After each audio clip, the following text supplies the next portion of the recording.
ममता बनर्जी की नींद उड़ाने आ गया एक मुस्लिम नौजवान। उम्र जिसकी महज 30 साल, 28 साल की उम्र में वो बन गया था विधायक। कांग्रेस और लेफ्ट के समर्थन से बना था विधायक। बंगाल की राजनीति में बदलाव की बयार। अल्पसंख्यक वोटरों पर खत्म होगा ममता का वर्चस्व। ममता बनर्जी के भतीजे की सीट पर ही जमाई नजर। एक वक्त था जब पश्चिम बंगाल में मुस्लिम वोटरों पर ममता बनर्जी और उनकी पार्टी टीएमसी का एकाधिकार माना जाता था।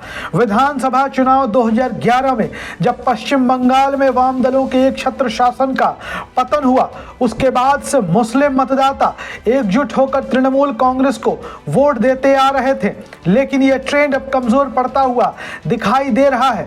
हालांकि आपको बता दें कि जैसे जैसे पश्चिम बंगाल में भारतीय जनता पार्टी मजबूत होती जाती है, भारतीय जनता पार्टी उग्र होती जाती है, वैसे वैसे मुस्लिम मतदाता वापस तृणमूल कांग्रेस की ओर देखने लगे थे।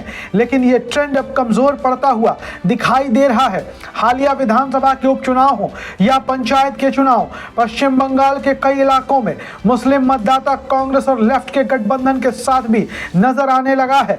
पर इन सब के बीच एक मुस्लिम नौजवान अब ममता बनर्जी और टीएमसी के मुस्लिम वोटरों पर वर्चस्व को तोड़ने के लिए मैदान में आ गया है। उसके निशाने पर न सिर्फ तृणमूल कांग्रेस है, बल्कि मुख्यमंत्री ममता बनर्जी की पारिवारिक सीट को भी उसने अपना निशाना बना रखा है। नाम है उसका नौशाद सिद्दीकी। उम्र है सिर्फ 30 साल, पोस्ट ग्रेजुएट है। 2021 के विधानसभा के चुनाव में 24 परगना जिले की भांगर विधानसभा सीट से चुनाव जीतकर वो सबको चौंका चुका है। जब वो चुनाव लड़ रहा था तब उसकी उम्र मात्र 28 साल की थी। और जब नतीजे आए तो जिस तरीके से पश्चिम बंगाल में तृणमूल कांग्रेस को एक तरीके से जीत मिली और लेफ्ट कांग्रेस के गठबंधन का खाता भी नहीं खुला, उसी दरमियान लेफ्ट कांग्रेस गठबंधन के समर्थन से चुनाव लड़ रहे नौशाद सिद्दीकी ने बंगाल विधानसभा चुनाव में इंडियन सेकुलर फ्रंट के टिकट पर जीत हासिल कर किसी तरीके से लेफ्ट और कांग्रेस गठबंधन की लाज रखी और एक सीट का खाता खुल गया। आपको बता दें कि नौशाद सिद्दीकी की पार्टी है आईएसएफ, यानी कि इंडियन सेकुलर फ्रंट। 2021 पश्चिम बंगाल विधानसभा चुनाव से पहले आईएसएफ अस्तित्व में आई थी।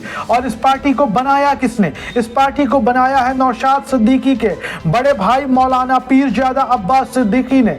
हुगली जिले की जानी मानी फुरफुरा शरीफ मस्जिद के पीरजादा अब्बास सिद्दीकी जब वो आईएसएफ का गठन कर रहे थे, जब वो एक राजनीतिक दल बना रहे थे, उनकी उम्र भी उस वक्त महज 34 साल की थी। आपको बता दें कि पश्चिम बंगाल के ग्रामीण मुसलमानों पर पीरजादा अब्बास सिद्दीकी और उनके भाई विधायक नौशाद सिद्दीकी की अच्छी पकड़ मानी जाती रही है। लेकिन अब वो शहरी क्षेत्रों से भी चुनाव लड़ने की तैयारी में है। इंडियन सेकुलर फ्रंट अपने कदम को पश्चिम बंगाल में बढ़ा रहा है और ये पश्चिम बंगाल की मुख्यमंत्री ममता बनर्जी और तृणमूल कांग्रेस जो सत्ताधारी पार्टी है, उनके लिए खतरे की घंटी है। आपको बता दें कि 2021 के विधानसभा चुनाव में इंडियन सेकुलर फ्रंट यानी आईएसएफ ने कांग्रेस और लेफ्ट के साथ मिलकर चुनाव लड़ा था।